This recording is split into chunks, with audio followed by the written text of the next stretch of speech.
Hello friends, मैं अमित वर्मा और आप देख रहे हैं टॉपिक वाइज स्टडी। और आज का हमारा टॉपिक है इस मैटर अराउंड अस प्योर, जिसमें हम लोग पढ़ेंगे फिजिकल चेंज क्या होता है, केमिकल चेंज क्या होता है और टिंडल इफेक्ट क्या होता है।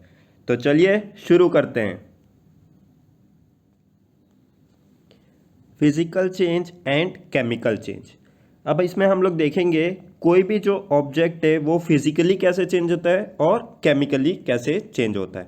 ठीक है, तो सबसे पहले देखते हैं फिजिकल चेंज क्या होता है। Those changes in which only physical property of the substance change but no new substance are formed are called physical change.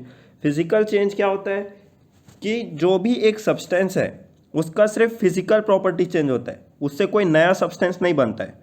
उसको हम लोग क्या बोलते हैं, फिजिकल चेंज। जैसे कि एग्जांपल से समझते हैं, melting of ice from water. एक आइस का ब्लॉक लिए हम लोग, ठीक है, उसको गर्म किए तो वो किस में कन्वर्ट हो जाएगा, वाटर में। ठीक है, इससे क्या हुआ, कुछ इसके मतलब नया प्रोडक्ट बना क्या कुछ। ये भी वो, इसको भी हम H2O लिखते हैं, इसको भी हम H2O लिखते हैं। ठीक है, तो इससे कुछ नया चीज़ नहीं बनता। फिजिकल चेंज जब भी किसी ऑब्जेक्ट का होता है तो उससे कोई नया चीज़ नहीं बनता। ठीक है, और सिर्फ उसके प्रॉपर्टीज़ में चेंज आते हैं, जो कि है फिजिकल प्रॉपर्टीज़ में। और फिजिकल प्रॉपर्टीज़ क्या क्या होते हैं, जैसे कि उसके शेप में चेंज आ जाएगा, उसके साइज में चेंज आ जाएगा, उसके स्टेट ऑफ मैटर में चेंज आ जाएगा। जैसे कि ये सॉलिड था, ये लिक्विड हो जाएगा, पर एट द लास्ट वो चीज़ वही रहेगा। जैसे ये भी, या ये भी H2 है, ये भी H2 ही है, मतलब ये भी वाटर का ही फॉर्म है, ये भी वाटर का ही फॉर्म है। ठीक है, तो ये होता है हमारा फिजिकल चेंज। और एक एग्जांपल देखो इसका, ब्रेकिंग ऑफ ग्लास। एक कांच का ग्लास ले लो आप, ठीक है, उसको ज़मीन में पटक दो, वो टूट जाएगा। अब उसके जो छोटे छोटे पार्ट्स हैं, ये हुआ पूरा ग्लास आपका, और ये हुआ उसके छोटे छोटे पार्ट्स। तो ये ग्लास अलग है और ये ग्लास अलग है क्या, ये भी तो कांच का है और ये भी तो कांच का ही है। तो इसमें क्या चेंज हुआ, बस इसका शेप चेंज हो गया और साइज चेंज हो गया, पर एट द लास्ट वो प्रोडक्ट क्या है, सेम ही है, ग्लास। ठीक है, तो फिजिकल चेंज क्या होता है, कोई भी ऑब्जेक्ट से जब वो फिजिकल चेंज होता है तो वो कुछ नया ऑब्जेक्ट नहीं बनता, वो वही ऑब्जेक्ट रहता है, बस उसका साइज या स्टेट ऑफ मैटर चेंज हो जाता है। ठीक है, अब देखते हैं केमिकल चेंज क्या होता है। केमिकल चेंज क्या होता है, those change in which new substance are formed is are called chemical change and chemical properties of the substance get changed in the chemical change.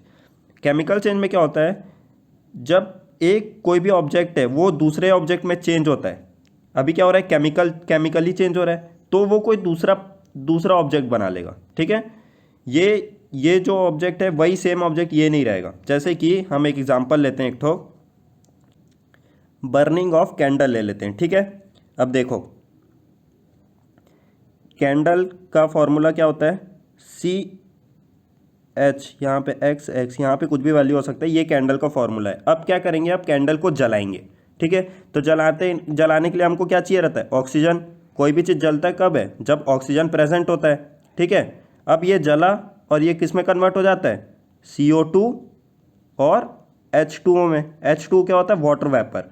ठीक है, तो अब क्या हुआ, हमारे पास था कैंडल ये, पर बन गया ये क्या, CO2 और H2O। ठीक है, तो यहाँ पे क्या हुआ, पूरा केमिकली चेंज हो गया, या यहाँ पे कोई दूसरा प्रोडक्ट था, यहाँ पे कोई दूसरा प्रोडक्ट हो गया। ठीक है, तो केमिकल चेंज में क्या होता है, एक प्रोडक्ट से दूसरा प्रोडक्ट बन जाता है। ठीक,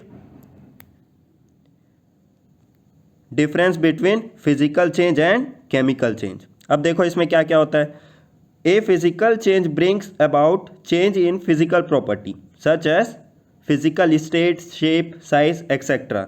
जैसे कि मैंने पहले बताया था, क्या क्या चेंज हो जाता है, उसका स्टेट चेंज हो जाएगा, स्टेट ऑफ मैटर, या उसका शेप चेंज हो जाएगा, या उसका साइज शेप हो जाएगा, पर एट द लास्ट जो लास्ट में ऑब्जेक्ट बनेगा वो क्या होगा, वो सेम ऑब्जेक्ट रहेगा जो वो पहले था। ठीक है, अब वही केमिकल में देखते हैं, a chemical change brings out change in chemical properties. वो जो पहला प्रोडक्ट रहेगा वो केमिकल चेंज होने के बाद जो बनेगा, तो ये जो बनेगा इसका प्रॉपर्टी और इस प्रोडक्ट का प्रॉपर्टी, दोनों का प्रॉपर्टी अलग अलग होगा। ठीक है, ये बोला पहले पॉइंट में। अब देखते हैं सेकंड पॉइंट। सेकंड पॉइंट में क्या बोला, there is no change in chemical composition of a substance during physical change. Chemically कुछ चेंज नहीं होगा, पहले भी वो H2 था O था, बाद में भी वो H2O ही रहेगा, ठीक है, चेंज होने के बाद। पर वहीं केमिकल में क्या होता है, केमिकल कंपोजिशन चेंज हो जाता है। पहले वो कैंडल था, वो बाद में कन्वर्ट, जब उसका रिएक्शन हुआ तो वो क्या बन गया, CO2 और H2O में कन्वर्ट हो गया, दोनों का केमिकल कंपोजिशन अलग अलग हो गया, ठीक है। अब देखो थर्ड पॉइंट में बोला नो न्यू सब्सटेंसेस फॉर्म्ड। अभी तक जो पढ़ रहे हैं हम लोग, कोई नया चीज नहीं बनता है फिजिकल चेंज होने के बाद, जो रहता है वही लास्ट फाइनल प्रोडक्ट भी वही रहता है। बट इसमें क्या होता है, हमेशा नया प्रोडक्ट बन जाता है जब भी केमिकल चेंज होता है किसी ऑब्जेक्ट का, ठीक है। अब देखते हैं हम लोग fourth point, it is temporary and hence reversible. ये हम लोग को नया पॉइंट मिला। ये क्या बोला कि जो भी चेंज होता है फिजिकल चेंज वो टेम्पररी रहता है, उसको हम लोग फिर से वापस कर सकते हैं। जैसे कि हमारे पास क्या था, आइस का क्यूब था, ठीक है, उसको हम लोग क्या कर रहे थे, लिक्विड में चेंज कर दे रहे थे, ठीक है। तो ये टेम्पररी होता है, अपन इसको फिर से ठंडा करेंगे तो ये फिर किस में कन्वर्ट हो जाएगा, आइस के क्यूब में, ठीक है। तो ये टेम्पररी होता है और रिवर्सिबल होता है, क्या चीज़, फिजिकल चेंज जो भी होता है, ठीक है। पर जो केमिकल होता है वो क्या होता है, वो परमानेंट होता है और इरिवर्सिबल होता है। एक बार आप कैंडल को जला दो, ठीक है, उसका कुछ पार्ट चेंज हो जाएगा CO2 और H2O में। अब उसको आप CO2 और H2O को मिला के वापस कैंडल तो नहीं बना पाओगे, ठीक है। तो केमिकल चेंज क्या होता है, हमेशा एक परमानेंट चेंज होता है और वो इरिवर्सिबल होता है, उसको वापस हम लोग नहीं कर सकते, पर फिजिकल चेंज को कर सकते हैं, ठीक है। अब ये तो हो गया difference between physical change and chemical change. अब आगे हम लोग पढ़ेंगे टिंडल इफेक्ट के बारे में। अब ये टिंडल इफेक्ट क्या होता है, एक बार देखते हैं।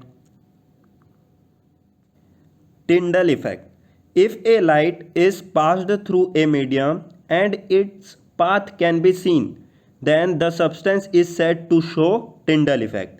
अब ये टिंडल इफेक्ट क्या होता है, इसको जानने के लिए हम लोग क्या करते हैं, एक लाइट लेते हैं, टॉर्च, उसको एक कोई भी मीडियम में ऐसे मारते हैं। अगर हम लोग को वो टॉर्च का लाइट ऐसे जाते हुए दिख गया तो इसका मतलब क्या है कि ये टिंडल इफेक्ट शो कर रहा है, क्या चीज़, वो मीडियम, ठीक है।